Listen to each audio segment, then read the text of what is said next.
Hey everybody, Mark Herman, aka LA Bengals fan on most of the major platforms, and I'm joined here as always with super fans Jake Circus and Devin Circus, and this is the Week 10 preview of Jungle Talk. Yeah, it's early in the morning for me, and I work late, so one of those things. I don't get rolling at work until 10 o'clock, till after 6 p.m. Um, so if you don't subscribe, please subscribe. It's all we ask. Hit the bell. This is a show by fans, for fans. We just ask for your support. Hit the bell so you get the notifications, subscribe. And Jake, tell them where they can find your great podcast, because you do a number of great podcasts. Jake Circus podcast on Spotify Monday, Wednesday, Friday. We're back with two more picks today after our K-State winner last week. That's right. And yeah, happy to be back as always. I think we're like 8-3 now on the season, giving out picks, something like that. And the three, I got to point out, the three were one of those like a hiccup at the end of the game. I mean, Mizzou throwing that pick six. They just drive downfield, make the field goal, don't make the field goal. You were covering. Yeah, the only three. Oh, so we have four losses because Kentucky lost 2 weeks ago against Tennessee. So we have four losses. Kentucky, which was a miss. I thought they should have won the game, but whatever. And then we took Arkansas, and they scored like 3 points, and they were a 6-point favorite. Yeah, so that was the. I want my 3 hours back. I watched that game because I had action on it. I want my time back. And then the other two losses were Mizzou plus 6.5, which was covering for the entire game. They were leading by double digits for like an entire quarter, through a pick six in the last minute to backdoor the minus 6.5 for LSU. And then the week before, or maybe it was the week after, we had South Carolina against Florida. South Carolina blew a 10-point lead with 2.5 minutes left. So those are two of our four losses this year. That's how the horseshoe goes. If you ever watch SVP, the Mizzou was a bad beats if there ever was one. Because, on the top of the screen, they would have been saying, you have 6.5, you have 6.5. And then, oh, now you don't. So on a meaningless score. So, all right, well, let's preview this game. It's early on. We're recording on Thursday morning, so we don't know if anybody's practiced. Our big keys, things I'm not feeling good about, is the health of a couple of our key receivers. I mean, you've got Jamar Chase, still hasn't practiced, after falling on his back. I know he caught the ball. That was in the moment. The next day, you kind of stiffen up. What are we hearing on Chase? Is he going to play? Any chance? Practice a little?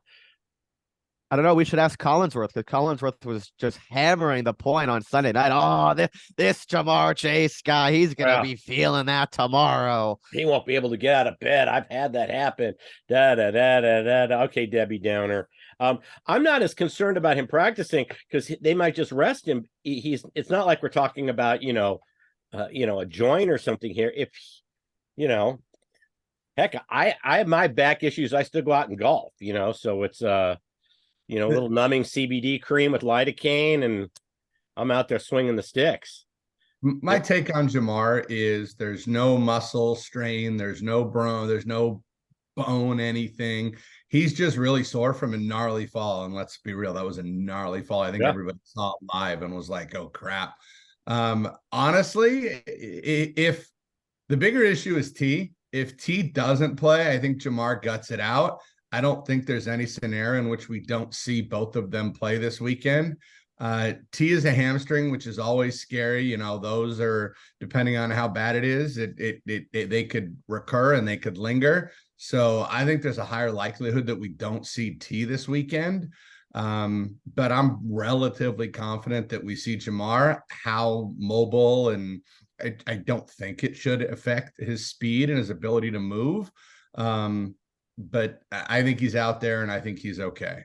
Well, your back, I'll tell you, when my back's tweaked, I mean, I feel every step. So running is an issue when you have now if it's upper back, that's different, but lower back, you feel every step. But even if he's out there drawing attention, that opens up things for Boyd, and we added Hudson to the active roster. So what opened up things for him? It could be Yoshi season 2. Yeah. So we've got bodies to put in there. Burrow's putting the ball on the money. That's the biggest thing right there. I mean, all these guys are qualified to catch the ball. So, and this isn't, we'll get into the goods. This defense has had its moments, but, it's not the strength of their team. by any stretch of the imaginations. Everything I'm reading, D'Amico Ryan should be kind of disappointed by the way the defense is playing, especially on the road, and the offense is slowed down. So we'll get into that. That's on the good stuff. The other, and this is actually just a piece of news, but it's actually good news, is Charlie Jones is back. I don't know if he's going to be activated for this game, but he's somebody that I've missed. I mean, Absolutely. when he was back there for the short period of time he was back there, it was exciting. You thought, oh, we can return every punt. It was just, I haven't had that kind of excitement in a punt returner since Pac-Man Jones was back there returning kicks where you thought he could take it. So Charlie Jones returning, especially for the end of the year, we don't need to rush him back if he's not ready, but he was at practice. He was actually full practice yesterday. So if the doctors sign off, he could be playing, but he's an exciting addition to get back getting on the punt return. So the other component that plays into Jones and all the injuries with T and Jamar, and I didn't even realize Hubbard didn't practice yesterday with an ankle. But one thing to keep in mind is we come back Thursday against Baltimore. Yeah. So if anybody's a 50-50, probably not going to play. Right. If it's a coin flip on whether they should or shouldn't play based on how well they're moving and how healthy they are, you're probably going to lean towards sitting them to make sure we're at 100% health or as close to 100% as we can for Baltimore. Yeah, I totally agree. So, Jake, you got anything to add on any of these injuries? Well, we could talk about theirs. Their injury report is a hospital patient list manuscript. Yeah, what? Just go down the line. Like, let me read some. Pierce, I mean, they can't really run the ball anyway, so that doesn't mean anything. But Nico Collins, what was the other receiver who's hurt? 23 people, by the way. Robert Woods. Oh, yeah, Nico and Robert Woods. Like, they've had so many injuries to their offensive line this year. Tunsil came back, played 80 snaps on Sunday. He popped up on the injury report. Same thing with George Fant. Same thing with Titus Howard, who's now playing left guard for them. Will Anderson popped up on the injury report. John Mechie popped up on the injury report. Derek Stingley hasn't played all year. Kenyon Green hasn't played all year. This team has been bombarded with injuries. Yeah. Jimmy Ward as well. Jimmy Ward's a good player. Yeah. No, it's it's funny. I was watching another listening to another podcast, and they had a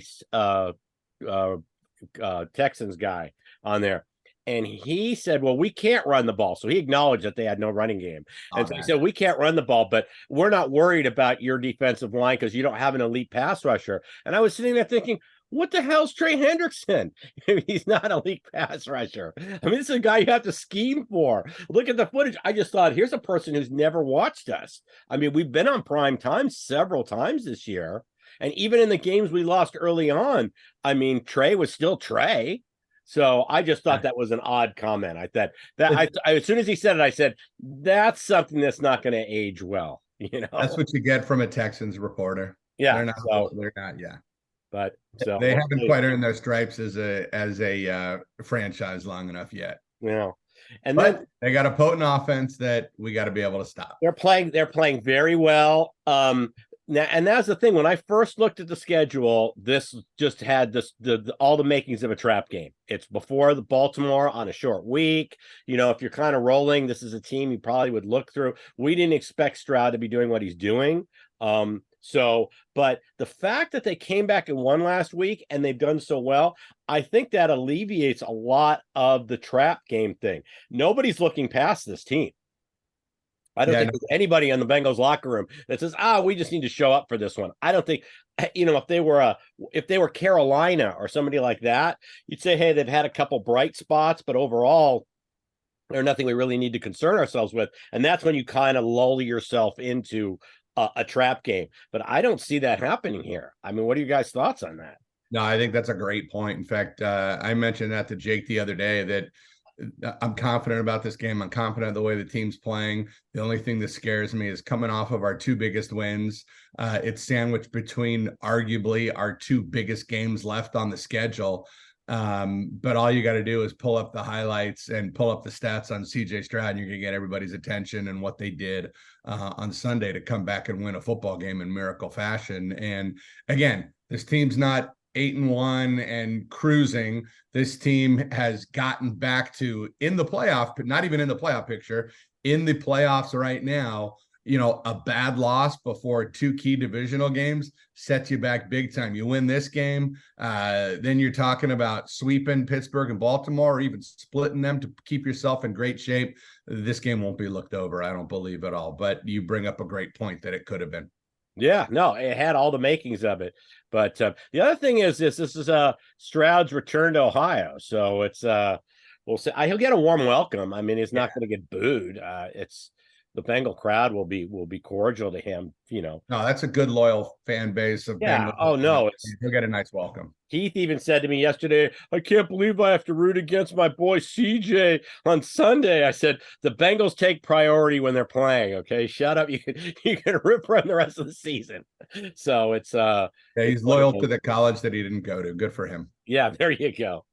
So but that's like all Ohio State fans. Yeah. So but well, anything else we want to add on the bad side? That's all I really had.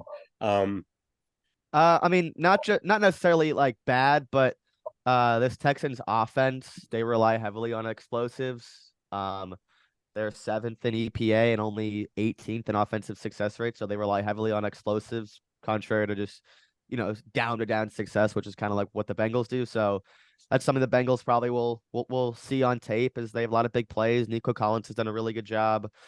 Tank Dell got it on the fun yesterday, or not yesterday, but on Sunday. So those are 2 guys that they're gonna have to stop. Robert Woods too, if he suits up. So like the Texans have these guys. They have Dalton Schultz. Schultz is a good security blanket who I think's had a pretty solid year. Very So solid, and a great week last week. They've done a great job in free agency. I think D'Amico Ryan should be up there for coach of the year, dealing with all these injuries. I mean, CJ Stroud was balling earlier on in the season with 4 of his 5 offensive line starters out for the first 3 or 4 games, and now some of them are coming back, and now they're popping back up on the injury report. So and they continue to play well. They are not as good on the road as they are at home. No, neither is CJ. Yards per attempt are 10.2 at home, 6.9 on the road. That's the difference between Tua and who was it? Shit, I was the difference between Tua and Zach Wilson. That's the difference between CJ Stroud at home on the road is literally Tua and Zach Wilson. Yeah, you know what? That transitions perfectly, because the first thing I had about on my good list, right, was that they do underperform on the road. Now they had 3 touchdowns against Jacksonville, but when you take their other 3 road games, they had 3 touchdowns total against Baltimore, Atlanta, and Carolina. So and I realized that one of them was Baltimore, but the other ones were Atlanta and Carolina. So yeah, I know that. Yeah. I just quickly pulled that up because my first thought was, well, we're only 8 games in. That could be very schedule dependent. Baltimore on the road, Pittsburgh at home, so call that a wash. Right.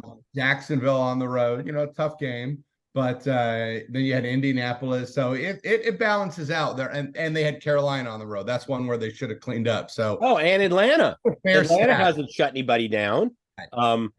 So that's a fair stat, is my point, based on the schedule. It's not like, they've had all hard games on the road and easy games at home. No, it's been very balanced, so that's fair. I mean, they're averaging, if you take out the Jacksonville game, if you take out the Jacksonville game, they're only averaging 1 touchdown per game on their road games. So because they had 6 touchdowns, but 3 of them were in Jacksonville.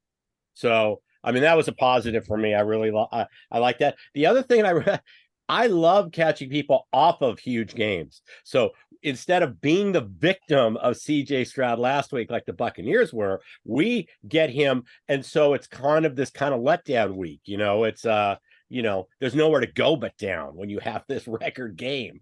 So I would much rather catch people, before that, after that versus before it. So what were your thoughts? Any other things that really rocked your world that made you feel good? Besides that, about how we're playing. That's the other thing. We're a better team. Once again, the same thing we said in the Buffalo video. You're catching us at the wrong time. If you wanted to catch us, you should have caught us in the first 4 games, the first quarter of the season, because we just went, 4-0 in the second quarter. So yeah, well, a couple of things that caught my eye is, and that I look forward to watching, is Look, CJ Stroud, great rookie, 8 games on tape, odds on favorite for rookie of the year. Unbelievable game 100%. last week. Record setting. I look forward to seeing what Uncle Lou's going to do against him, and what he's going to show him, what he's going to decoy, how he's going to mess with him. And then look, even if CJ has a good first half, I think it goes without saying. We've talked about it for several weeks. It's been talked about in the media. You see it all over Twitter. There's no better second half adjuster than Lou Anarumo in the Bengals defense. So I think that'll be fun to watch. Lou had a comment, was very complimentary about CJ, something along the lines of, he's been great and he's caught my attention. He's going to get my attention on Sunday. Yes. And I also think we'll have some fun matchups with some very young wide receivers and DBs when Houston has the ball. Assume Nico Collins is healthy and plays, which I think he will. And the very electric and exciting Tank Dell matched up with DJ Chidobe and my new addition to the collection. There you go. There you go. Yeah, I'm rocking the defense too. I got this is actually a Delta O'Neal jersey. I went throwback. But I wanted to grab a defense that wasn't Malaluga because I wore that last week. So and I needed a black one because you wore white. So. And fun fact, I was at the game for Delta O'Neal's probably most famous play ever. Can you name it? No, remind me. Pick and go against Cleveland in a 51-49 win. Yes, I was there. That was my first. That was that game. That was that game. That was my first time ever in the jungle. So. God. Oh, I love to keep. I've got probably 30 jerseys. I love to keep, even though like this is just a replica heat transfer. It's a Delta O'Neal. I mean, come on. I got a Jeff Blake this way too. So, and nobody but a hardcore Bengal fan owns Jeff Blake jersey. So I used to. I don't think I have it anymore. Oh, I like to break that out. People say, why did you pick of all the jerseys you have? Why did you pick this one? I said, because this screams super fan. There is nobody but a super fan would own it, would have a Jeff Blake jersey from the lost, not because of Jeff Blake, but it was the lost decade. So you're not exactly sporting jerseys from, I don't know anybody who's got a Carl Pickens jersey, anybody who's, So I had a buddy in town a couple of years ago when we drove down to San Diego for a Chargers game, and he's like, "I want to wear." And I went to a Packers game with him. I borrowed his Brett Favre jersey back in the day, and he's like, "I'm gonna go through your closet and pick out a Bengals jersey." And this was, I don't know, probably 8 years ago. So he's going through Dylan and Ocho. I had the Ray Malaluga, and he goes deep. He didn't want the Terrell Owens. He wore the Peter Warrick jersey. Oh, there you go. So.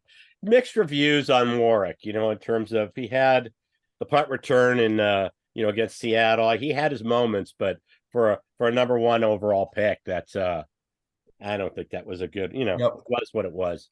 Yep. So I've also got, the defense has to be kind of a disappointment to D'Amico Ryans in terms of being a defensive guy. I mean, this team's, bottom 10 of most of the categories in defense. Yeah. So and frankly, if Will Anderson doesn't play, that's a big problem for them. Never root against injuries. I'm not cheering for Will Anderson to not be there.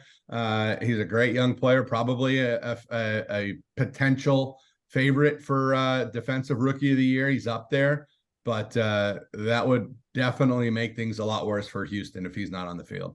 Yeah, it's been their pass rush has not been the problem. It's been their coverage unit. Stingley's been out. He's only played 2 games. Jimmy Ward's played hurt. Jalen Petre's been hurt. Tavier Thomas has been hurt.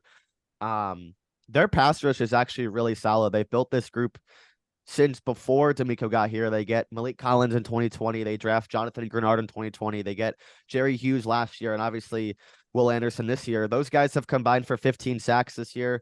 They have 3 players with 20-plus pressures, Anderson, Grenard, and Collins.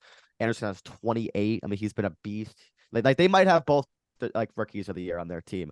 And it was funny because everyone gave them shit for trading up and taking them. And I'm like, dude, like, what are you talking about? Like, Will Anderson's going to be so good and he's already elite. So if he doesn't play, also Grenard is also on the injury report as well. He was questionable and was limited yesterday. Yeah. By the way, speaking of defensive play, did I cut you off, Jake? Sorry. No. Speaking of defensive player there, obviously you got Carter for the Eagles, for defensive player of the year, Carter for the Eagles, Will Anderson, DJ Turner starting to get some talk for it. I think it was Schrager on whatever the morning show is on NFL Network, whatever it's called. They were talking about DJ for Rookie of the Year. Yeah, I don't know. I don't know about that. A little bit of a read. I don't know.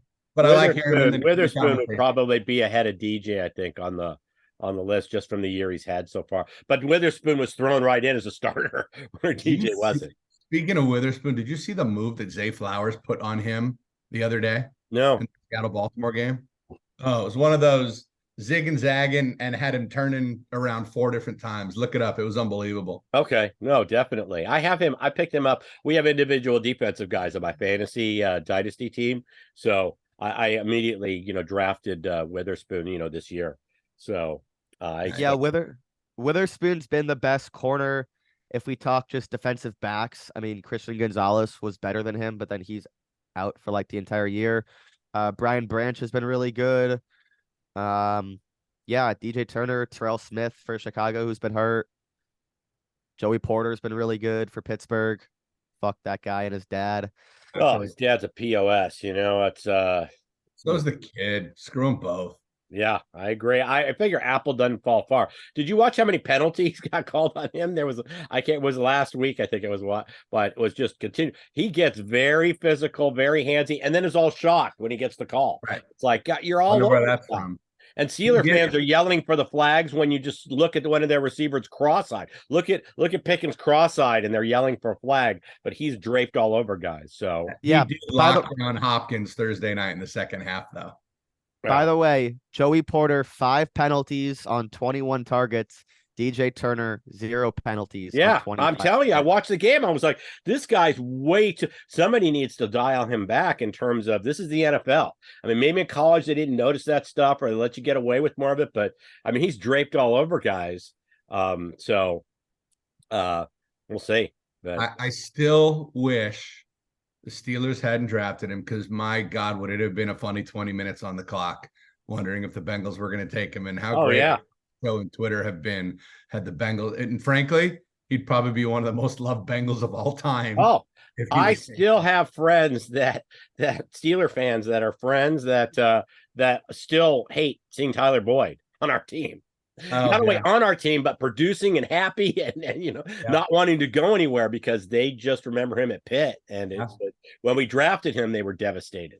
So, that we stole this guy. And then he became this perfect Bengal. In terms of how he plays, assuming his role on the team, locker room leader. I mean, Boyd's been great. So, all right. So we got anything else? Are we ready to do our predictions here? Or do we want to do Jake's college picks? I have slots open on some of my parlays and teasers. So let me go with one thing I have and then let Jake go because Jake's pick goes into predictions. So okay. I'm in a predicament. I need your guys' opinion. And for those of you listening that like to comment, I need an opinion. So we've talked about it for weeks, my lucky Joe Knows t-shirt that I wear on Sundays. This weekend, I'm out of town. I'm going to be in North Carolina. In North Carolina, it's a 1:00 game. I'm going to be at a UNC basketball game at 2:00. My plan is to go completely dark and then watch the Bengals game when I get back to my hotel. Do I need to wear my Joe Knows shirt to the basketball game while the football game's being played? Or do I just put it on when I get back to my room when I'm watching the game?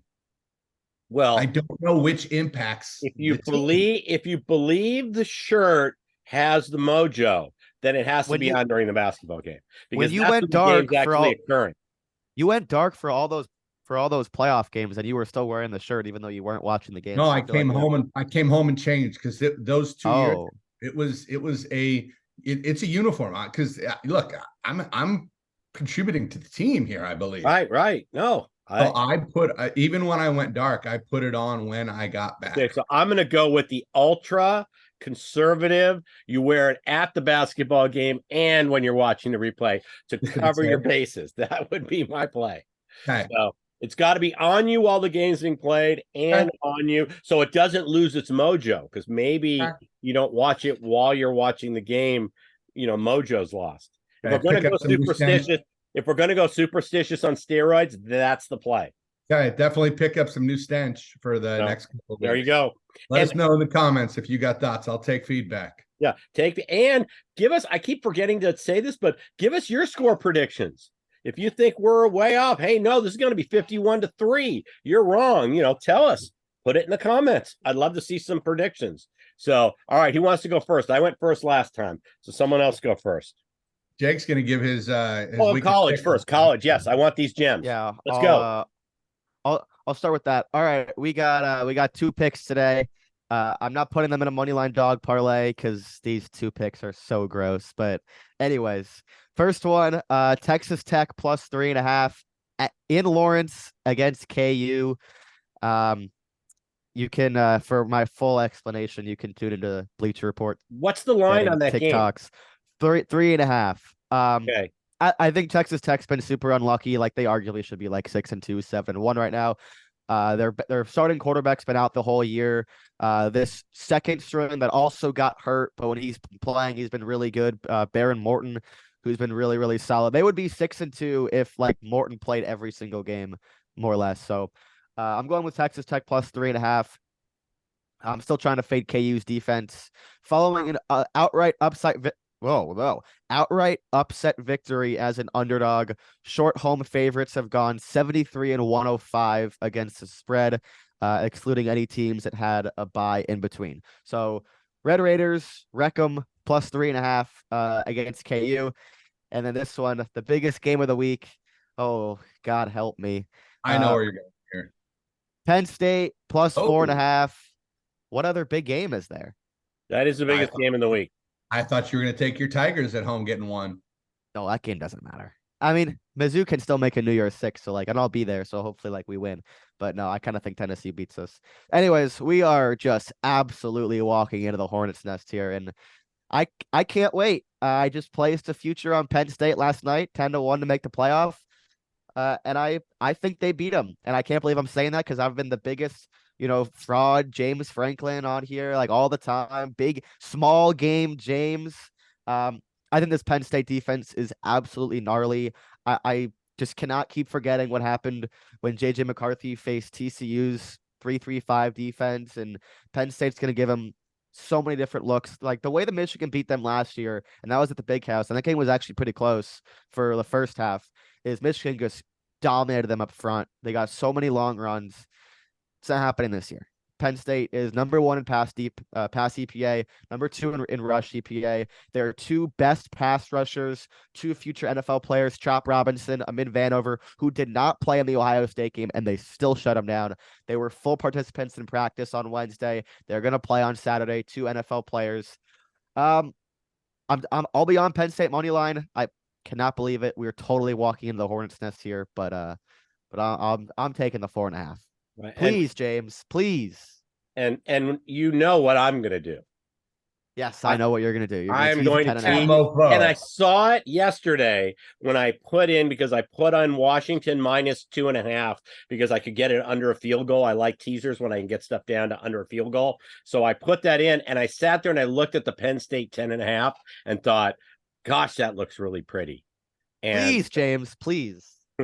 So I will probably tease both those. Texas Tech has the most amount of returning players in that conference from last year. So Texas Tech, I agree with. Their offense has, like I said, this is a cohesive unit. It has been since day one. They lost their starter, but Texas Tech is a good unit. So I've been playing second half Texas Tech bets all year. So yeah, they had Texas Tech had a game. Who they lose to? Oh my God, the BYU game. They lost by double digits against BYU because they turned the ball over 6 times with this backup, Strong, who's now he got benched because he was so bad for Tyler's show. So they got this new kid Morton who has 11 touchdowns, 2 picks, and has been really solid. Like, yeah, this Strong guy, 4 picks, fumbled twice.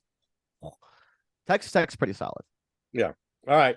So predictions. I went first last time. Which one of you guys is going? And please put your predictions in the comments. So go for it. Give me a circus prediction. One of you two. Oh, don't bull a heap and tell me you don't make predictions.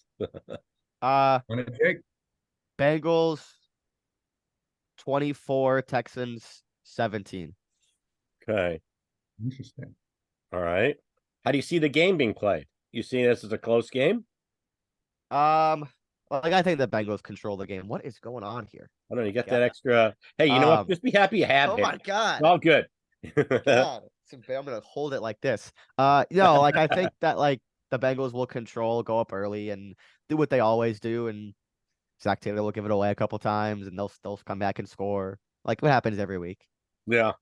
I wish we'd put teams away early.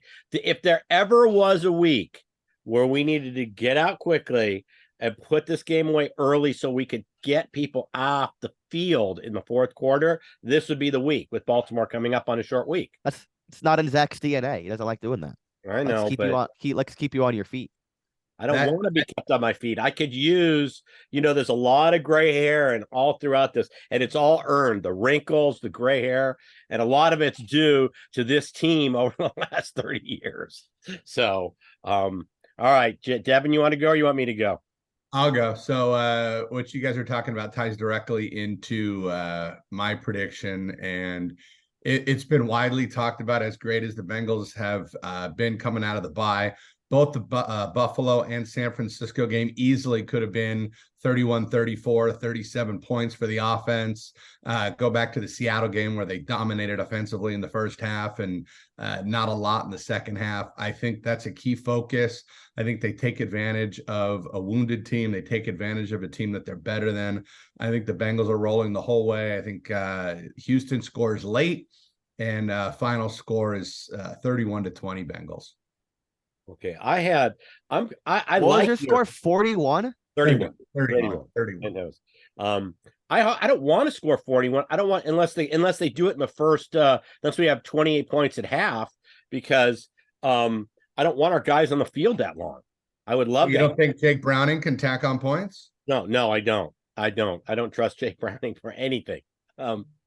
That's something that we'll talk about that in the offseason. We need to take the backup quarterback position a little more seriously. The person on Twitter who called it ownership malpractice was spot on. I don't remember who it was. I could go back and look, but that term was perfect, because that's how this team deals with that position. But future Bengals backup quarterback Bo Nix. Go next. I had 27-17, and I had a late score also, but I am concerned because there is some San Francisco DNA in their defense. So I know calls were made to Shanahan on how to approach things we did. So I think they keep the game a little closer. I'd love to run away with it. I hope we just give them Mixon, and more Mixon the whole game. If our receiving core is depleted, let's take it off of Joe and let's run the ball. So, but I have 27-17. And I love your prediction more. I'd love to dominate, and we could use one of those weeks. If there ever was a week we needed the fast start and to put the team away early, this is that week going into Baltimore. So, all right, Jake, remind everybody where they can find your stuff. In addition to more college football picks, the guy gives you winners. Think about the record we're talking about. We were focusing on the 4 losses, but think about 9 wins or something. You bet all those games outright, you're ahead.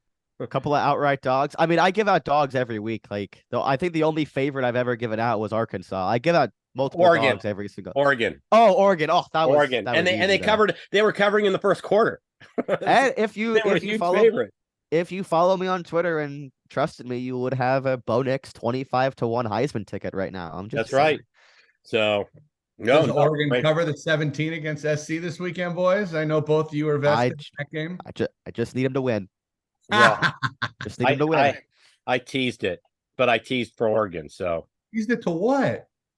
So whatever it was, I don't remember from 16 to 10. Yeah. So teams give the thing that drives me nuts. Nothing drives me more nuts than this. The thing that drives me nuts is when a team just kind of gives up this lackadaisical score at the end, because they're still going to win the game. And now they only win by 16 and you gave 20. And you're like, well, wait, you were up 23. I lose at 16. I know that they're not thinking about that, but I am when I'm watching my money. So it's like I said, I'm a big believer, money lines and tweaking spreads. That's how I like to gamble. I made money last week. I'm up a few hundred this week already. It's like the stock market. People tell, I make money on 3M. You can make money in any stock if you know the stock. Stick to what you're comfortable doing. There's many paths to the top of the mountain. Many paths. Sure. So, all right. If you don't subscribe, please subscribe. It's all we ask. We will be back right after the game with a recap. and hopefully we are rolling, and then it's on to Raven week. So we will see you right after the game.